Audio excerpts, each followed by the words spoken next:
Hi, everyone. It is officially August of 2025. Can't believe how fast things have flown by. The summer is really over. My kids actually start school in 2 weeks. I've actually gotten them all of their school supplies really early, went school shopping.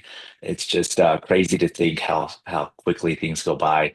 Nonetheless, wanted to jump in and do a video. Haven't done a video like this in quite some time, and I think it's actually important because one of the big questions that keeps, getting thrown around is kind of what's going on in the marketplace, what's going on with real estate. And I actually have a little bit different perspective, probably than just the general media does. It's pretty tough out there right now, to be quite honest. So, with that being said, I do believe it's a buyer's market right now. I'm going to show you some statistics to support that. But what's interesting, before I jump into that, there was a Bloomberg article that was actually published just yesterday that I want to share with you, that I think it's actually really important, for you to see. And it was actually just shared with me, in fact, just this morning.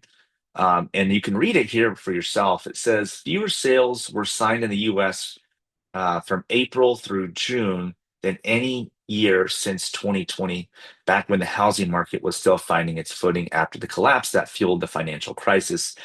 With consumer confidence ticking up in the stock market on a hot streak, the hope is deals that normally might have happened in the spring will get pushed into the summer. And again, that is from Bloomberg directly. So I see the market showing some stress cracks right now. I see price drops happening. A lot of my clients that have listed their homes have expressed frustration. And unfortunately, it's no longer like it was in 2020, 21, 22.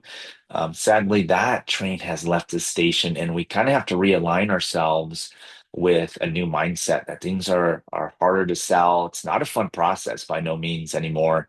And to be quite frank, it was never a fun process, even back then. Nonetheless, I just again wanted to share the statistics so you can see for yourself what I'm seeing. I mean, before I jump into that, I want to share one last thing. I have myself scaled back on spending, and going on vacations, stuff like that, because prices are just overinflated. And it brings me back to the term, just because you can doesn't mean you should. And what I mean by that is pricing for goods. We can get into a rant here. I'd love to talk to you, offline, if this is of something of interest and on topic for you. Um, but I also think that the media is really kind of misleading the general population, a little over optimistic that things are good, because I haven't seen that in quite some time. So nonetheless, let me just show you some statistics here from Denver specifically, for our market. And as we jump in, what I'm showing you is the number of homes for sale in the Denver metro area. So that's 6 counties is what I consider to be the Denver metro area. So that's Adams County, Arapahoe County, Broomfield, Denver, and Douglas. You can kind of see that right here. These are single family homes, no condos, no townhomes. And we're going back, 10 years. That's kind of what we're allocated to view. So I want to point out again, right now while I'm recording this, we are in July still technically, but the numbers haven't posted yet. But there are 8,300 homes, active homes for sale in the Denver metro area. Um, if you look on this chart prior to just a couple months ago, back in May, June, we haven't seen an eight on the board here for quite some time. I'm going to show you when the last time we saw that number, because it kind of coincides with the Bloomberg article that was published yesterday. But I want to point out, look at this. This was the number of active homes for sale in the Denver metro area back in 2022. This was the lowest point ever, which was in January. If you remember, this is when there were multiple offers. Interest rates were down in the 3% range, and this is why many people don't want to move today, which I don't blame them, because they have 2 or 3% interest rates. Nonetheless, again, you don't see even an eight between 2015 and 2020. It just doesn't exist. So I'm going to go back and just show you how crazy this is. I'm going to go back to 2016 to January of 2006 when this platform was introduced. And to be clear, this platform is actually our broker website, just to clarify. So you're going to notice here in 2006, there was no data in here because there was a different platform used at that point.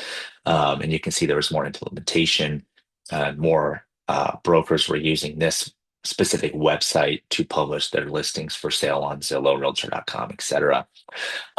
So let me just point this out for quick reference. The last time we saw an eight was in, if you can kind of look at the grid here, was back in October of 2013.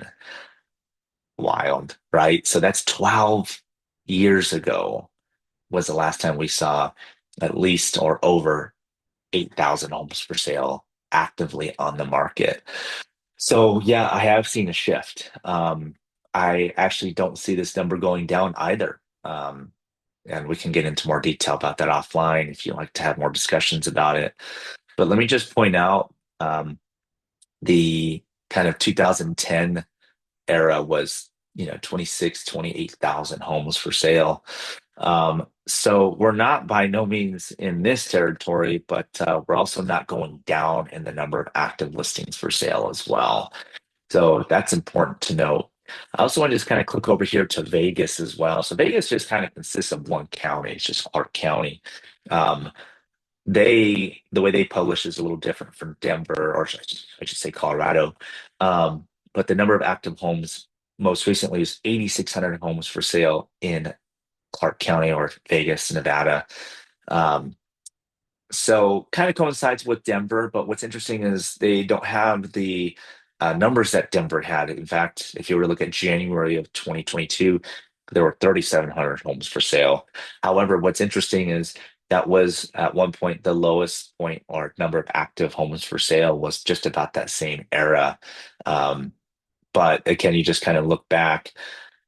Vegas has had a lot more active listings for sale than Denver has. I mean, these are in the 10,000s, which is interesting. But let me just see if I can customize this graph. Yeah, it doesn't go back too far, um, just like Denver, but again, worth noting nonetheless.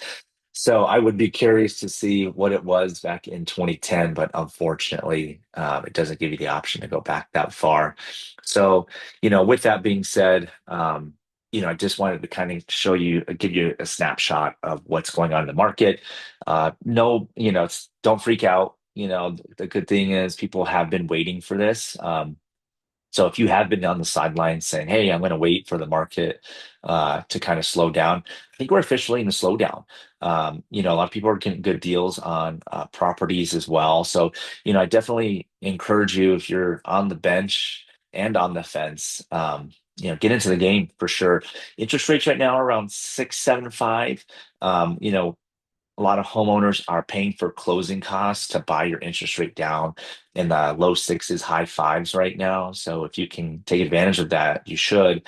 And last but not least, a lot of new home builders are paying for that as well. You can get rates somewhere in the 5.5 range, which we can talk to you more about as well, which is really encouraging. So yeah, they're pretty desperate to get things off their books. But I'll shut up.